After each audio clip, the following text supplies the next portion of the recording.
Estoy en Segunda de Samuel, capítulo 12. Estoy bajo una serie de mensajes que se llama Condiciones de Paz. Y estoy utilizando una alegoría con este mensaje, o con estos mensajes. La alegoría consiste en su primer sermón del día miércoles, en el capítulo 14 de Lucas, versos 31 y 32, donde Jesús hace referencia a dos ejércitos que se van a enfrentar. Escuche porque es hollywoodense lo que le digo. Dos ejércitos que se van a enfrentar, y Jesús hace esta lectura y dice: ¿o qué rey que al enfrentar a otro rey antes no considera y evalúa si puede hacer frente al que viene con 10.000 contra el que tiene 20.000? Y si, palabras más, palabras menos, ve la desventaja, ¿qué va a hacer? Le va a enviar condiciones de paz mediante una embajada y se va a rendir, ¿verdad que sí? La desventaja en un conflicto bélico es sumamente importante. Nadie quiere ser derrotado. Así que cuando un ejército es superior al otro, no le queda otra que levantar bandera blanca y rendirse ante la evidencia de una derrota aplastante. Tal es así que dije el miércoles que nosotros no podemos medir fuerzas con Dios. Cité al menos 4 o 5 casos en los cuales hombres como nosotros se le plantaron a Dios. Caso de Job: ¿quién me diera llegar hasta su silla y disputar con él? Claro, Job había perdido la familia, la economía, la salud. Emocionalmente estaba devastado. Entonces él quería explicaciones frente a la crisis. Y lo vemos a un Job haciendo catarsis, haciendo un desahogo y pidiéndole explicaciones a Dios. Un absurdo. Es así que en el capítulo 38, verso 4, Dios le responde a Job, a pesar de la soberbia de Job, con un lenguaje de amor. Y le dice: ¿dónde estabas tú cuando yo ordenaba la tierra? Cuando fundaba la tierra. Con eso ya está todo dicho. El otro caso fue Saulo de Tarso, que amenazaba a los hijos de Dios, encarcelaba a los cristianos, golpeaba e incluso asesinó a Esteban, el testigo de Jesucristo.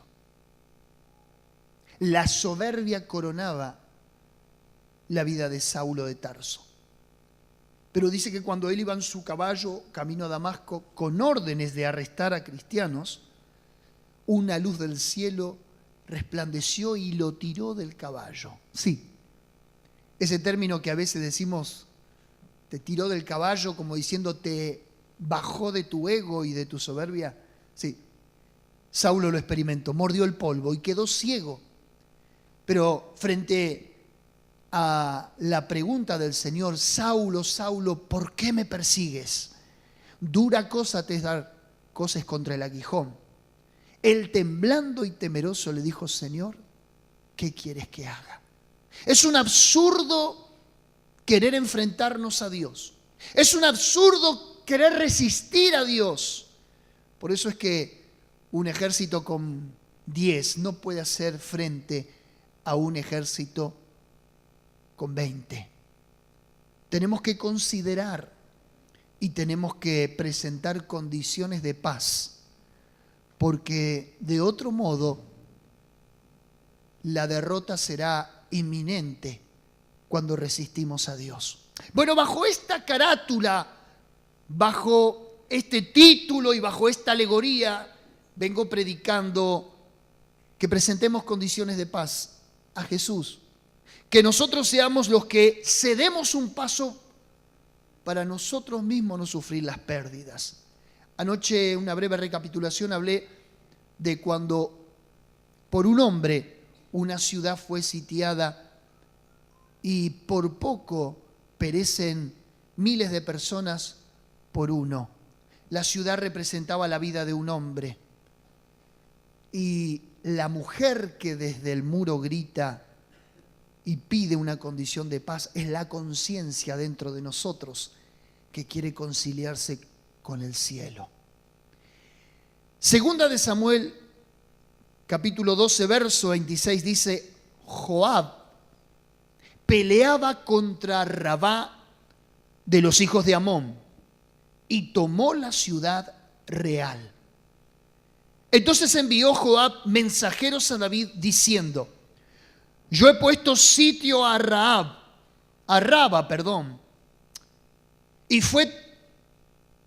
y he tomado la ciudad de las aguas.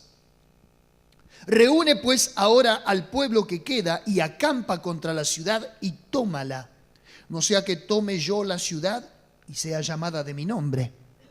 Y juntando David a todo el pueblo, fue contra Rabá y combatió contra ella y la tomó. Y quitó la corona de la cabeza de su rey, la cual pesaba 1 talento de oro y tenía piedras preciosas, y fue puesta sobre la cabeza de David. Y sacó muy grande botín de la ciudad. Sacó además a la gente que estaba en ella y la puso a trabajar con sierras, con trillos de hierro, con hachas de hierro, y además los hizo trabajar en los hornos de ladrillo. Y lo mismo hizo todas las ciudades de los hijos de Amón. Y volvió David con todo el pueblo a Jerusalén. Estoy utilizando un ejemplo histórico y vívido del Antiguo Testamento para graficar una verdad espiritual del Nuevo Testamento. Quiero decirle en una comparación simbólica que estoy haciendo con mi mensaje que la ciudad, y présteme atención en esto, la ciudad a la cual Joab ataca viene a representar el alma del hombre. Sí, es una alegoría, pero es tan cierta que esto representa una ciudad en lo espiritual. Y cuando digo una ciudad es porque nosotros como seres humanos, como hombres o mujeres, construimos nuestro propio reino. Nos imponemos nuestras propias leyes. Tenemos quien gobierna nuestro corazón. Hay veces creemos que nosotros mismos somos los artífices de nuestro destino, de nuestras decisiones. Creamos fortalezas, ponemos centinelas que nos alerten cuando algo quiere atacarnos, estamos a la defensiva, planteamos nuestros argumentos. Nosotros mismos somos como un pequeño reino encerrado en nuestra alma. ¿Se entiende lo que estoy diciendo? Joab, el lugarteniente de David, el general de David, va a representar en este caso la palabra de Dios. Esto que yo estoy diciendo, que lucha y pelea por someter el alma humana a la voluntad de Dios. Así que bajo esta figura voy a jugar en esta mañana y quiero dibujar en su imaginación todo este acontecimiento. Si somos esa ciudad que resiste. Verso 26 dice: Joab peleaba contra Rabá de los hijos de Amón y tomó la ciudad real. Hay por lo menos 5 principios que podemos rescatar de este pasaje. El primero es que peleó, que confrontó. El segundo punto es que puso sitio a la ciudad, convicción de pecado. El tercer punto es que combatió, la llevó al arrepentimiento. El cuarto punto es que le quita la corona al rey que gobernaba y ahora la corona le es puesto a la nueva autoridad en esa ciudad. Y por último, aquellos hombres y mujeres que estaban esclavizados a la servidumbre del pecado, ahora son puestos al servicio y a las órdenes del rey. Vamos con el primero. Dice Joab, verso 26, peleaba, confrontaba con la ciudad. Tenía que recuperar la territorialidad para el reino de Israel. Pero en este caso es Dios queriendo gobernar al hombre, tomar nuevamente al hombre que fue hecho a imagen y semejanza, que Dios nos creó con un propósito. Originalmente fuimos puestos para ser la corona de la creación. Por eso es que en el capítulo 1 y 2 de Génesis, 5 días Dios trabaja para crear todo el escenario donde al 6.º día lo va a crear al hombre. Note usted qué importante es el hombre, que 6 días Dios trabaja poniéndole toda la escena y en un día crea al hombre. Vale decir que 5 días Dios trabajó para bendecirte, para lo que solamente en un día iba a crear. Y dijo que todo lo que él había creado era bueno y en gran manera. Pero el pecado nos corrompió y el pecado interrumpió esa relación ideal que Dios había creado. Por eso es que el Evangelio es esa confrontación, es esa pelea. Por eso es que el ser humano no es casualidad y no es nada raro, es una obviedad que siempre el hombre esté resistiendo al mensaje de Dios, a la palabra de Dios, al Evangelio de Jesucristo. Es nuestra naturaleza una guerra abierta contra el cielo. A veces decimos, no se quiere convertir, no quiere ir a la iglesia, no quiere buscar a Dios. Es obvio, porque nuestra naturaleza resiste al cielo, producto del pecado y de nuestra genética deforme que se ha independizado de Dios en el huerto del Edén. ¿Me está siguiendo? Es el primer paso a una conversión, la confrontación. Cualquier persona que uno traiga o quiera traer a los pies de Cristo se va a sentir confrontada con la palabra. Mayormente cuando Jesús no se va a congraciar y va a decir: el que quiere venir en pos de mí, el que quiere ser mi discípulo, tome su cruz cada día y... mire qué bendición que es seguir a Jesús. Cargar una cruz como Él. Jesús no le importó si la audiencia acariciaba su mensaje o lo rechazaba. Jesús vino a imponer su reino. Él dijo: el reino de los cielos se ha acercado a vosotros, arrepentíos. Hoy nosotros los predicadores, para congraciarnos con nuestras audiencias, acariciamos los oídos y tratamos de tener todo un lenguaje amplio, dulce, para que no se ofendan, para que no dejen de venir. Pero el Señor es determinante en esto. ¿Hay alguien ahí? Por eso es que confronta a la ciudad Joab. Joab es la palabra, la ciudad somos nosotros, y confronta y pelea, pero es el primer paso a una conversión. ¿Por qué? Porque el intelecto, las emociones y la voluntad del hombre se arma de toda una estructura y un arsenal de pensamientos, de argumentos, de temores y engaños prejuiciosos para resistir. En otras palabras, el hombre por naturaleza no se quiere rendir. Así como esta ciudad no se quería entregar en manos de Joab. Y conserva y protege su pequeña ciudadela, su frágil reino, para mantener sus derechos y su independencia. ¿Por qué una persona no quiere ofrendar su vida al Evangelio? ¿Por qué? Y porque sabe que va a tener que resignar cosas, renunciar a muchas cosas, dejar lo que le gustaba. Y claro, el Evangelio tiene sus demandas, señores míos. Y no es la primera vez cuando Jesús le dijo a Nicodemo en el capítulo 3 de Juan: te es necesario nacer de nuevo.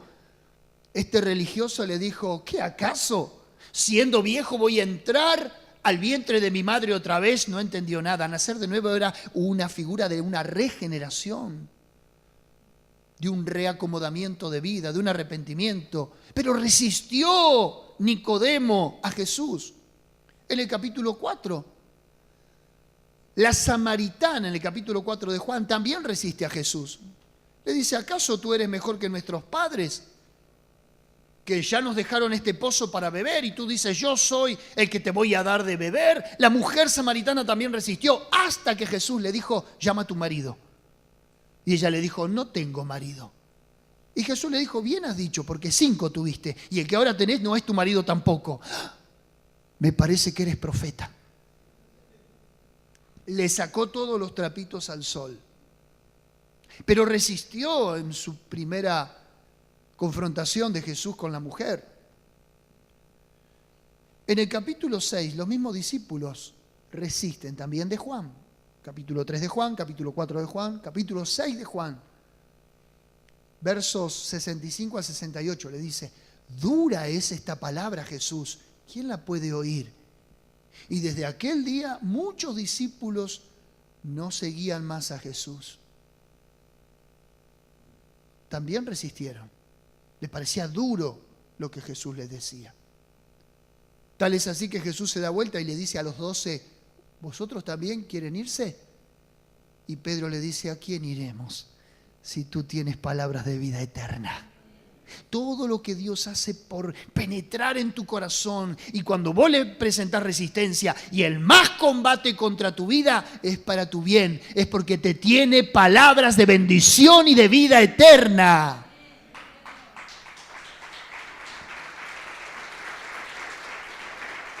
Pero bueno, una cosa es esperar de los ajenos que resistieran al mensaje de Jesús. Otra cosa de sus propios hermanos. En el capítulo 7 también de Juan, sus hermanos le dicen, ¿por qué no te vas a Judea y te das a conocer? Dice, cualquiera que quiera hacerse famoso, se da a conocer. Y Jesús le dice a sus propios hermanos, aún no ha llegado mi tiempo, mas vuestro tiempo siempre está presto. Como diciéndole, si los demás no quieren creer, que no crean, no me conocen, pero ustedes me conocen. Crean. Pero aún sus hermanos le resistían. ¿Por qué es así? Porque es esta ciudad resistiendo la pelea y la confrontación que Joab les estaba planteando. Ahora, la palabra siempre pelea con el hombre hasta que la palabra vence. Dice Jeremías, así es mi palabra, como martillo que quebranta la piedra. Quédate tranquilo si hoy alguien te rechaza, quédate tranquilo si hoy alguien resiste en tu entorno afectivo, en tu familia, en tu casa. No hay corazón duro para el Señor. Su palabra es como martillo que quebranta la piedra. Soltá la palabra y la palabra hará su trabajo. Pero dice en el verso 27, que sería mi segundo punto o el segundo paso de una conversión. El primer paso es que la palabra pelea con el hombre, hasta que el hombre va resistiendo, va cediendo. En el verso 27 dice, entonces envió Joab mensajeros a David, diciendo, yo he puesto sitio a Rabá. ¿Qué es poner un sitio? Anoche lo expliqué bajo otro término, con otro texto. El sitio consistía en rodear una ciudad, una estrategia bélica de los ejércitos de antaño, y cuando rodeaban la ciudad no atacaban.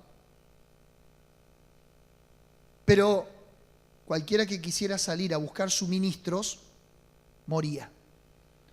Con los días y con los meses se les terminaba el agua, el ganado, el grano. La ciudad comenzaba a entrar en desesperación, en pánico. Porque no hay nada peor que te corten la libertad. Ahora, el sitio tiene que ver simbólicamente con la convicción de pecado. La palabra, como dije, primero te confronta. ¿Me va siguiendo? Pero la palabra también te rodea. Y ahora la palabra es la que está trabajando en tu interior. Sí. Hoy te vas a ir con una palabra clavada en el corazón. Porque no es más lo mismo una vez que Dios te rodeó, una vez que Dios te sitió, y una vez que está esperando la rendición absoluta de tu corazón. En otras palabras, el sitio a una ciudad llevaba tiempo, había que sentarse a esperar. Ya el enemigo se iba a entregar y se iba a rendir.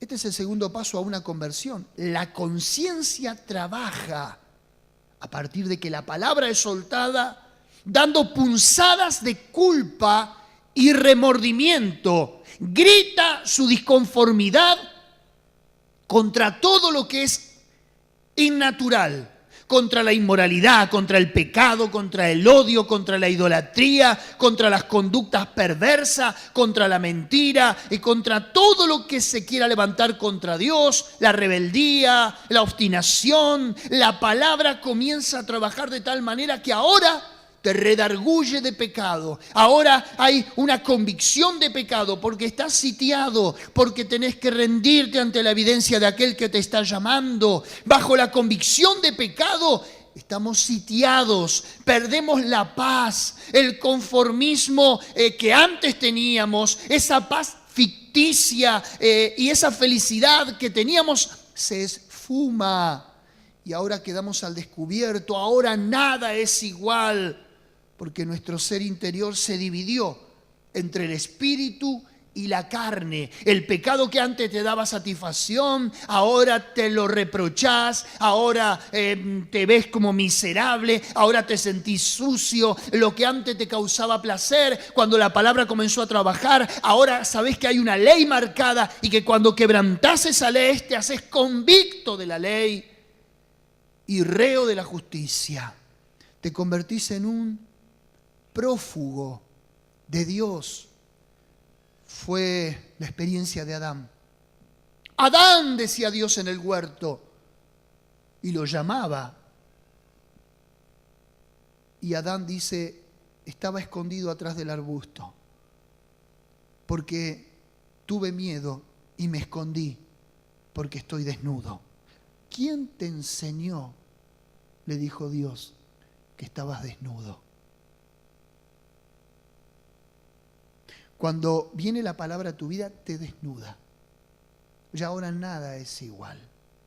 Una vez que conociste el Evangelio, una vez que conociste la palabra, una vez que tuviste un verdadero encuentro con Jesús, como digo yo siempre vulgarmente, ya no servís ni para mundano.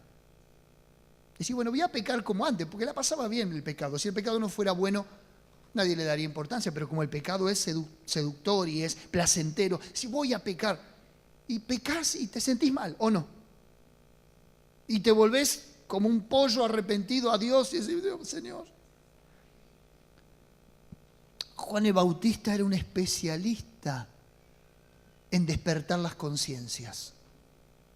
No dejó dormir una persona en todo Judea, en todo Jerusalén. Le quitó el sueño a todos. Dice en Lucas capítulo 3, que les decía, ¿hasta cuándo van a resistir a Dios?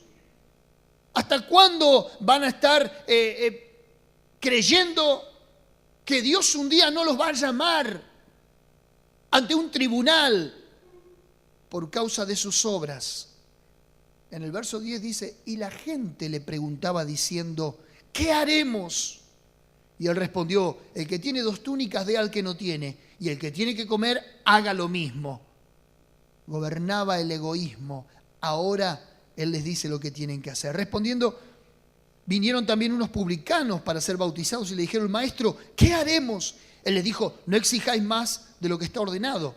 Y también le preguntaron unos soldados diciendo, ¿y nosotros qué haremos? Y les dijo, no hagáis extorsión a nadie ni calumniéis y contentaos con vuestro salario. Fue tal contundente el mensaje de Juan que vinieron los del pueblo y nosotros, ¿qué tenemos que hacer ahora? Vinieron los soldados, vinieron los publicanos. Todo el mundo se estaba replanteando ahora lo dudoso de su comportamiento. Es que cuando el Evangelio viene a tu vida, ahora te parece dudoso tus pensamientos, tu comportamiento, querés revertir eso. Por eso es que la palabra, cuando es sembrada, es la que te guía al arrepentimiento. El arrepentimiento te hace abrazar la gracia y la gracia de Dios es la que te hace salvo para vida eterna. Fíjate que son pasos que no se pueden alterar. Primero la palabra pelea contra tu vida. Después te sitia la conciencia. La conciencia grita, necesita el remedio, necesita ser aliviada por la paz. Y ahora en el único que podés encontrar paz es en aquel que te dijo: yo soy el pan de vida, y el que de mí comiere no tendrá hambre jamás. Ahora es interesante la respuesta del pueblo frente a la palabra. Anoche dije esto y lo voy a volver a repetir porque es muy interesante lo que dijo el puritano Thomas Manton de la Iglesia de Inglaterra. Dijo: la conciencia es como una abeja. Úsala bien y te dará miel. Úsala mal y te clavará el aguijón. Verso 29, sígame por favor, dice: y juntando David todo el pueblo, fue contra Rabá y combatió contra ella. Vamos a hacer una recapitulación. Joab va, le presenta pelea a la ciudad no ofrece condiciones de paz, entonces Joab pelea. La sitia representa la palabra que viene y que te rodea y que ahora te inquieta. Pero Joab le manda a decir a David: David, tenés todo el terreno allanado, vení y tomala. Combatió contra ella, dice el texto. ¿Por qué tuvo que combatir David? Y porque la pelea no fue suficiente, el sitio no fue suficiente. Así que ahora David, el rey David, ese guerrero invencible de Dios, dice que cuando hubo resistido, tuvo que experimentar finalmente un aplastamiento fatal. Aquí en el Antiguo Testamento, la figura de David es un tipo de Cristo, representa a Cristo. Él mismo, en otras palabras, viene a quebrantar la voluntad tuya y mía bajo un acto que se llama arrepentimiento. Y esta sería la tercera etapa dentro de una conversión, el arrepentimiento. Es donde el hombre se desploma de su propia fuerza, de su propio ego, y se despoja de cualquier orgullo de seguir peleando. El arrepentimiento es lo más maravilloso que puede ocurrir en la vida de una persona, porque depone sus razones, depone sus derechos y ahora se rinde y está dispuesto a desandar el camino andado. Yo por muchos años tuve una mala teología y pensé que el arrepentimiento era aquel acto que nos llevó un día a la cruz del Calvario a arrepentirnos y a remediar todo nuestro pasado, y que una vez arrepentido y que de una vez habiendo aceptado a Jesús como Señor y Salvador, ya lo que me esperaban eran solamente las bendiciones. Hasta que, como dice Martín Lutero, pensé que en el bautismo el viejo Adán se había ahogado, pero resulta ser que ese sinvergüenza sabe nadar. Lo que aprendí después de muchos años de examinar, de estudiar la palabra, es que el arrepentimiento no es una vez que te llevó a Cristo y después de ahí nueva criatura y ya no. Entendí que el arrepentimiento es un acto y una práctica cotidiana, porque todos los días bajo esta naturaleza pecaminosa desagradamos a Dios. ¿Hay alguien ahí? El arrepentimiento es ese acto que nos abre las puertas todos los días del cielo. ¿Pero porque Dios ya no nos perdonó? Sí. Pero es esa reivindicación que presentamos ante un Dios santo y ante un hombre que sigue siendo pecador. Pero no es que Dios nos hizo nueva criatura y que las cosas viejas pasaron y que aquí todas son hechas nuevas. Sí, somos nuevas criaturas en nuestro espíritu, pero estamos bajo esta naturaleza caída todavía. Pero te tengo una buena noticia. Aquel que comenzó en nosotros la buena obra, la perfeccionará hasta el día de Jesucristo. ¿Cuándo dejaré de pecar? El día esté en la presencia de Dios. Cuando esto mortal se vista de inmortalidad y cuando esto de corruptible se vista de incorrupción. Por eso es que Pablo dijo desesperado, ¿quién me librará de este cuerpo de muerte? ¿Sabe lo que era el cuerpo de muerte?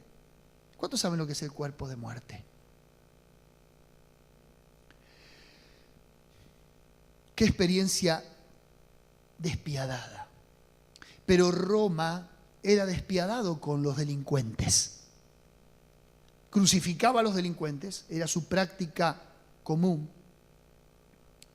Pero dentro del Imperio Romano había delitos que ellos condenaban con mucha dureza.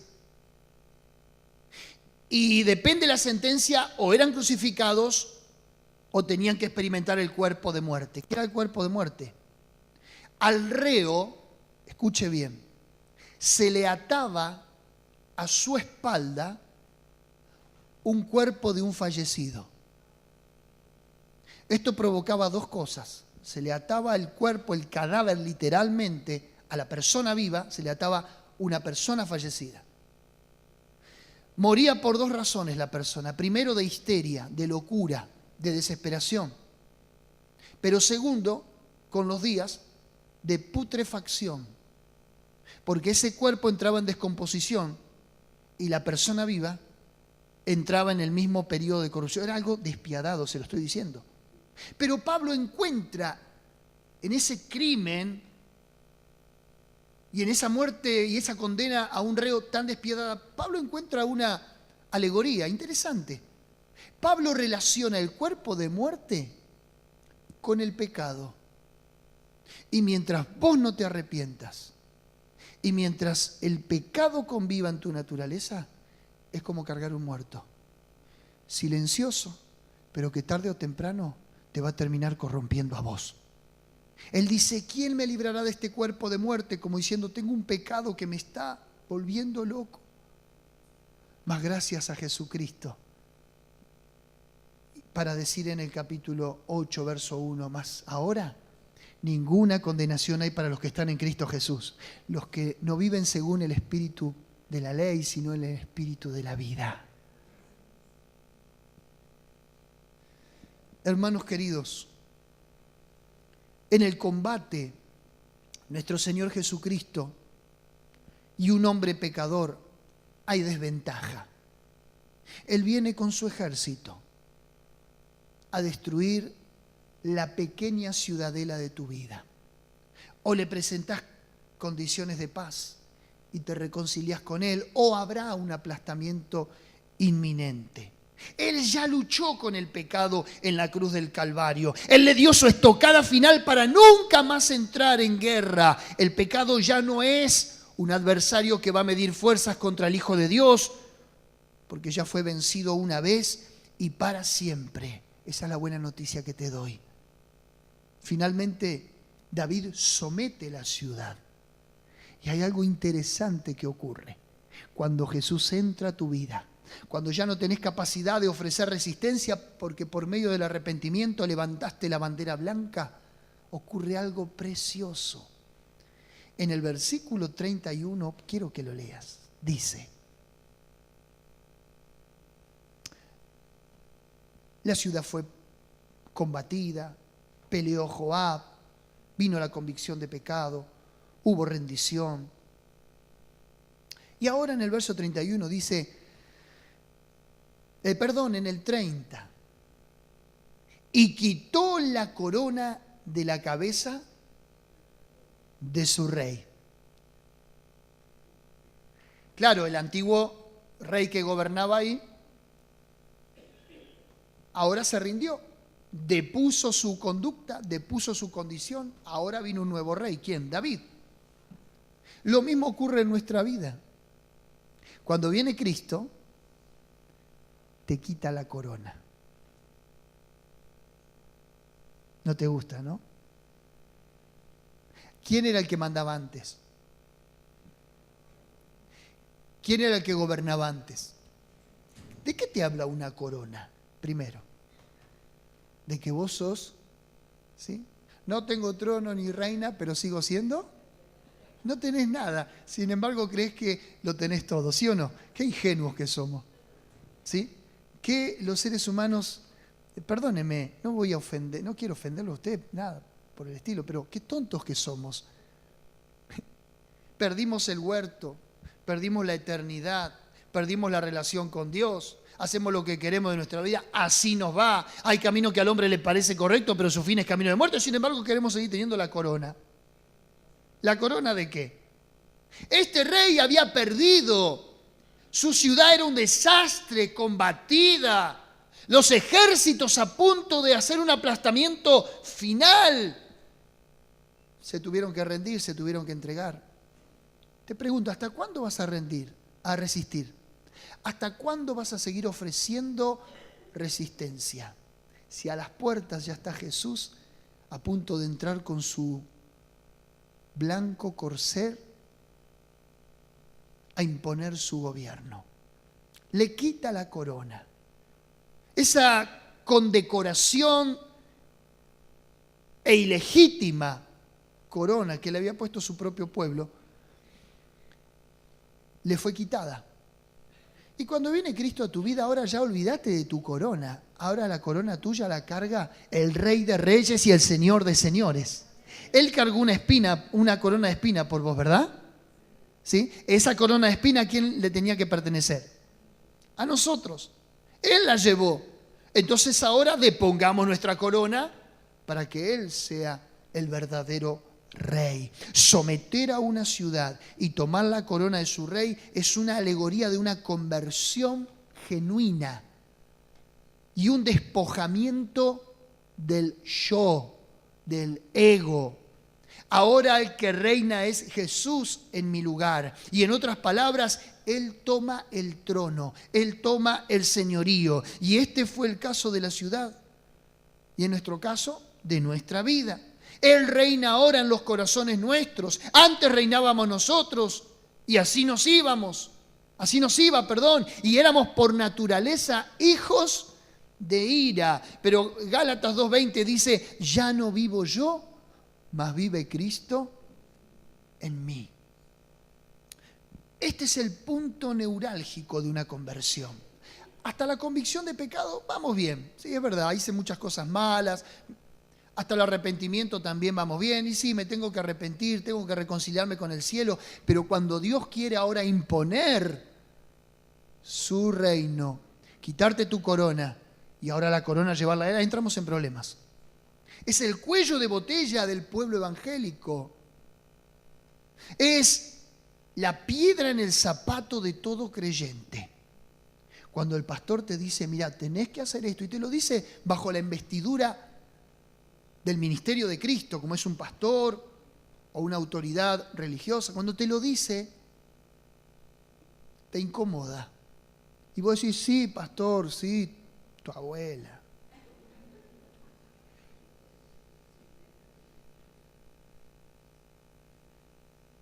La Biblia dice, es necesario obedecer a Dios antes que a los hombres. Pero eso está fuera de contexto. Y se agarran de pasajes similares para ser los llaneros solitarios. Pero dice el libro de Jeremías, les pondré un pastor y habrá un rebaño. Cuando el pastor te dice lo que no te gusta, lo que no te cierra o lo que atenta contra tu derecho, ahí entran los problemas. Que tome la ciudad tranquilo, pero que me deje un poquito la corona. No sirve. No hay dos reyes gobernando en ningún lado del mundo. No hay dos mandatarios en un mismo sillón presidencial. O estás vos o está Cristo. ¿Querés quedarte con la ciudad destruida y con la corona? Bueno, quédate. O la ciudad se puede reedificar ahora con un nuevo rey, que se llama Jesús. Seguí en tus miserias, seguí parado en tu orgullo. Ahí tenés la corona. Lo interesante es el versículo 31. Voy cerrando con este pasaje. Dice, sacó además a la gente que estaba en ella y la puso a trabajar ahora bajo las órdenes del nuevo rey. Me encanta este texto. Entró a la ciudad, sometió todos sus antiguos miembros al nuevo rey. Esto es una alegoría tan gráfica de lo que somos nosotros. Dice Romanos que antes con estos miembros, con este cuerpo, servíamos al pecado. ¿Sí? Servíamos a la transgresión, servíamos a la inmundicia. ¿Verdad que sí? Estos habitantes de Rabá, a lo cual David conquistó, eran amonitas. Y eran personas realmente idólatras y gente enemistada con Dios. Ahora, sometidos bajo un nuevo rey, bajo nuevas leyes, ya con una corona depuesta y una corona bajo una verdadera y legítima autoridad que viene a reclamar lo suyo. Ahora los miembros, ¿qué tienen que hacer? Y servir al nuevo rey. Te convertiste al Señor, te arrepentiste, la conciencia gritaba la conciliación con el cielo. Ahora, ¿qué vas a hacer con los miembros de tu cuerpo? ¿Qué vas a hacer con los habitantes de tu pequeña ciudadela? Ponelos al servicio de Dios. ¿Hay alguien ahí? El antiguo rey ya no está. Perdió la corona. No sigas poniendo tus miembros en servicio del pecado. Ahora vos, espíritu, alma y cuerpo, sirviendo al único y verdadero Dios, Jesucristo de Nazaret. Qué preciosa figura que nos regala Dios en el Antiguo Testamento de lo que es la vida cristiana, de lo que es nuestra experiencia de un encuentro con Dios. Rápidamente, el poder del Evangelio hace esto. Pelea la palabra que confronta con nosotros. Puso sitio la convicción de pecado en la conciencia que nos intranquiliza. Combatió el arrepentimiento que nos hace ir a deponer nuestras conductas. Tomó la corona, señorío, y por último puso a la gente a servir. Estas fueron las condiciones de paz que el rey David le dio a la ciudad. Y estas son las condiciones de paz que Jesús hoy también te plantea. Yo he venido para que tengan vida y para que la tengan en abundancia. Aunque te parezca un pasaje violento, hostil, una batalla, una confrontación, una muralla que resiste, pero somos así en nuestra vida. Rendite ante Jesús, que Él viene para gobernar y para gobernar con justicia en tu vida.